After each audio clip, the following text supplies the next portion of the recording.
From Dane Kempton to Herbert Wace by Jack London. Stanford University, December 3, 19. Not 3 weeks ago you were sitting opposite me and speaking of Hester. You admitted many things that night, amongst them that the girl never carried you off your feet. You stated over again with precision all you had written. You betrothed yourself, not because Hester is different from everybody else in the world, but because she is like. You took her for what is typical in her, not for what is individual. You preferred to walk toward her before your steps were impelled, because you feared that impulsion would preclude rational choice. With the hope of out-tricking nature, you reached for Hester Stebbins, in order that there might be a wall between your heart's fancy and yourself, should your heart become PG 233 rebellious. I was to understand that this is the new school, that so live the masters of matter and of self.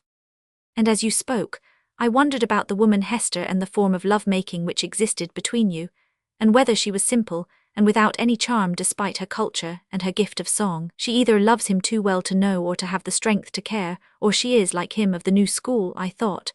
I sat and watched you, noting your youth, surprised by the scorn in your eyes and the sadness on your lips. You seemed hopeless and helpless. I closed my eyes. What has he left himself? I kept asking. How will he tread the paths grey heads abhor? My own head bowed itself as before an irreparable loss.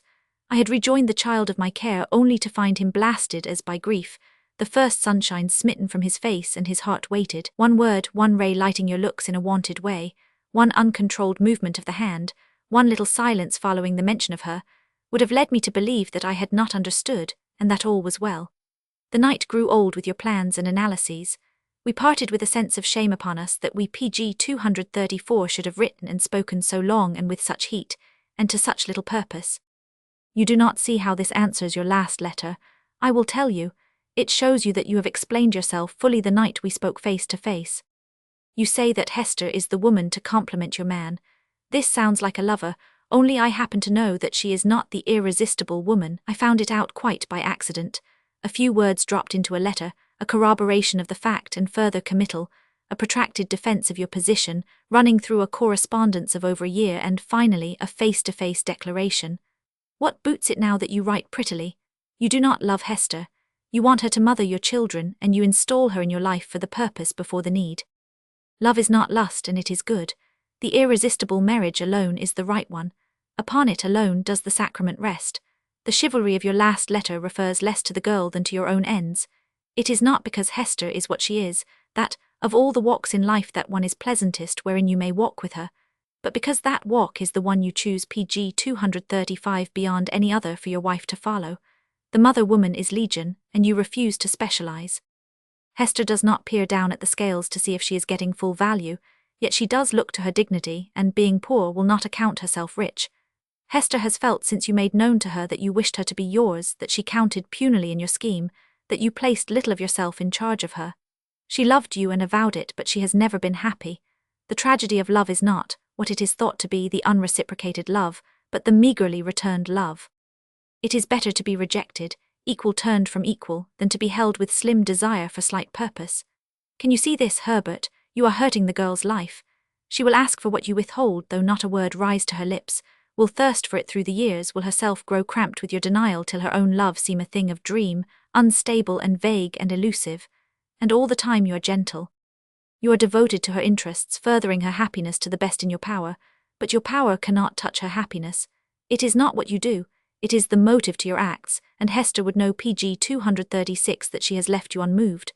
You respect the function of motherhood, but you do not love Hester. Tell her this, and prevent her from entering a union in which she must feel herself half useful, half wifely, half happy, and therefore all unhappy. It is not Hester's fault that you cannot love her, and perhaps it is not her misfortune. There is no need for panic. Of two persons, one loving and one loath, the indifferent one is in the right. Can a tree defend itself from the hewer's axe? What would avail it then to feel pain at the blows? It is beyond our control to love or not to love, and no effort that we may put forth can draw love to us when it is denied. It does not avail us to suffer from unrequited love. This which I have just said is an article of faith which the doctrine of experience often contradicts, for there may be mistake, and the one who does not love may be in the wrong. If only you could wait to see the beauty which is she before you call her.